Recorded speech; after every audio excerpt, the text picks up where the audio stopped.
Okay, welcome back, guys. Tonight we're going to read chapters 38 and 39 in the book of Genesis. So let's get started. Chapter 38, Judah and Tamar. At the time, Judah left his brothers and settled near an Edomite named Hira. Then there Judah saw the daughter of a Canaanite named Shua. He took her as a wife and slept with her. She conceived and gave birth to a son again. She conceived and gave birth to a son, and he named him She conceived again and gave birth to a son, and named him Onan. She gave birth to another son, and named him Shelah. It was at Chezib that she gave birth to him. Judah got a wife for his firstborn, and her name was Tamar. Now Judah's firstborn, was evil in the Lord's sight, and the Lord put him to death. Then Judah said to Onan, sleep with your brother's wife, perform your duty as her brother-in-law, and produce offspring for your brother. But Onan knew that the offspring would not be his, so whenever he slept with his brother's wife, he released his semen on the ground so that he would not produce offspring for his brother. What he did was evil in the Lord's sight, so he put him to death also. Then Judah said to his daughter-in-law Tamar, remain a widow in your father's house until my son Shelah grows up, for he thought he might die too, like his brothers. So Tamar went to live in her father's house. After a long time, I know this story, she's going to dress as a prostitute and sleep with the dad. After a long time, Judah's wife, the daughter of Shua, died.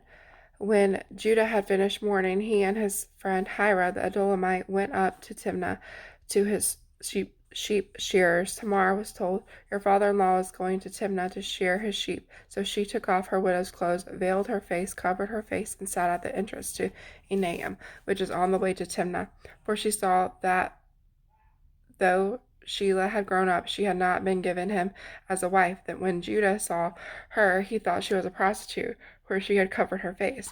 He went over to her and said, come, let me sleep with you, for he did not know that she was his daughter-in-law. She said, what will you give me for sleeping with me?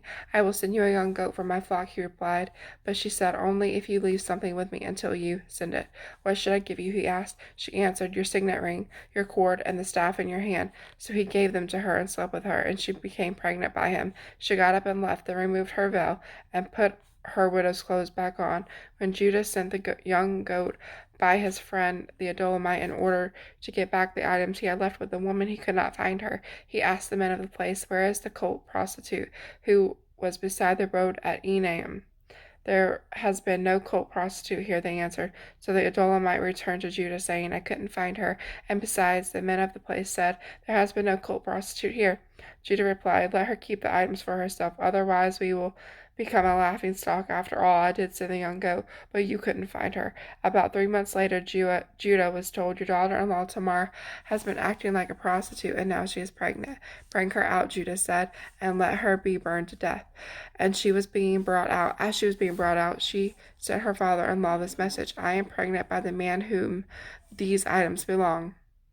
And she added, examine them, whose signet ring, cord, and staff are these. Judah recognized them and said, she is more in the right than I am, since I did not give her my son Shelah, and he did not know her intimately. Again, when the time came for her to give birth, there were twins in the womb. As she was giving birth, one of them put out his hand, and the midwife took it and tied a scarlet thread around it, announcing, this one came out first.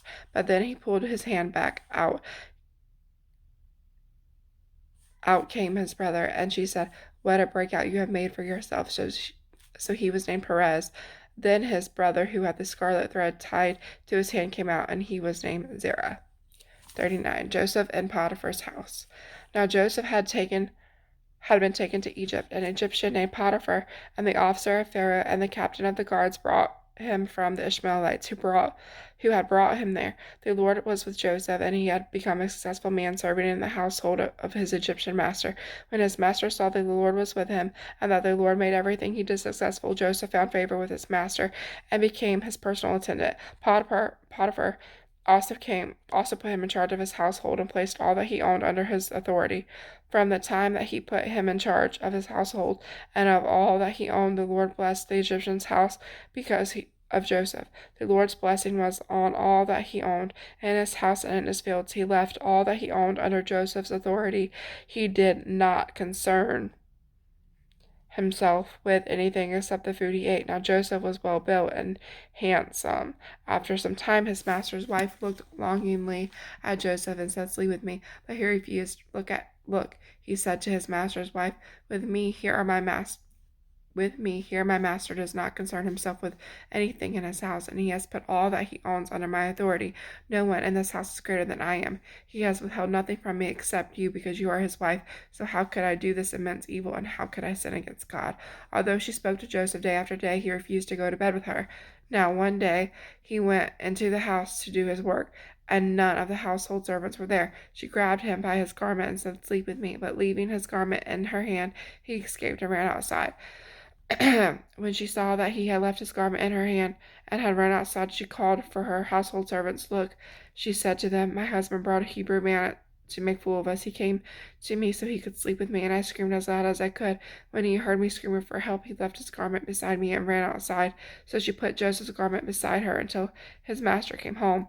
Then she told him the same story. The Hebrew slave you brought to us came to make a fool of me. But when I screamed for help, he left his garment beside me and ran outside." When his master heard the story, his wife told him, "These are the things your slave did to me." He was furious, and he had thrown him into prison, where the king's prisoners were confined. So Joseph in prison. But the Lord was with Joseph and extended kindness to him. He granted him favor with the prison warden. The warden put all the prisoners who were in the prison under Joseph's authority, and he was responsible for everything that was done there. The warden did not bother with anything under Joseph's authority because the Lord was with him, and the Lord made everything he did successful.